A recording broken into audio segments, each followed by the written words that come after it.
Hi, so meeting Zander Brimijoin. Thank you very much for joining us, co-founder of Red Paper Hot, which is a company that specialises in creating joy through installations. And part of that, from my kind of understanding of your presentation, was around building familiarity, connections and rapport, and kind of jump-starting, the human experience and feelings. One of the things you said in your presentation was around kind of creating superpowers for people and getting people to kind of feel a bit more in touch with that. Do you feel that this is a real element of kind of bringing performance alive? Yeah, I mean, basically unlocking what people really want to do and enabling that with technology is a big part of what we do. But we do talk a lot about, powers and what kind of powers that people would want to have. People want to do all sorts of things, and we like to make those happen.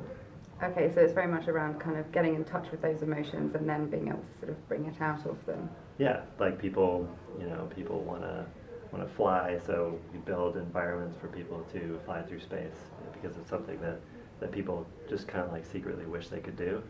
Okay. That's a big part of like superpowers. So with a lot of the work that you do, is it led by the client and kind of their needs, or is it very much concepted by yourselves and then taken to client scenarios?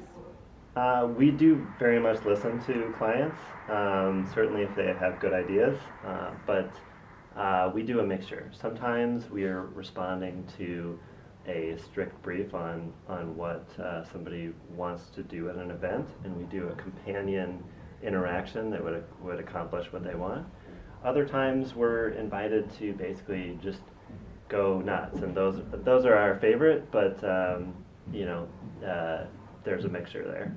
I'm somebody that doesn't feel comfortable like waltzing on stage, so I'm conscious of things that help people lose themselves in an experience, and so that's one part. Also, making somebody commit to something so that once they're in it, they're in it. So you have them, jump into something, and so like once you take that first action, then you have no choice. You're in the middle of it. Sucked in. Yeah, and then people really start to lose their inhibitions and just enjoy themselves. And usually, if we see people doing all sorts of weird and wonderful things, we've known we've done it right. Okay, great. So going back to the element around sort of some of those client interactions, do you feel that there are kind of particular learnings that you could share with kind of a business that might be going through sort of a little bit beyond the startup and moving into sort of more scaling? Are there key learnings that you've taken from your journey over the past 7 years? Well, in terms of working with clients, Yeah. I would definitely say that choosing your clients is big. Working with people that you vibe with or have the same values as you can make the work amazingly better. I mean, you would like to think as a creator that you could work with anyone and create good work, but we found that we produce our best work when we're working with people that already understand what we do and share the same interests, and then it just makes the work that much better. Okay.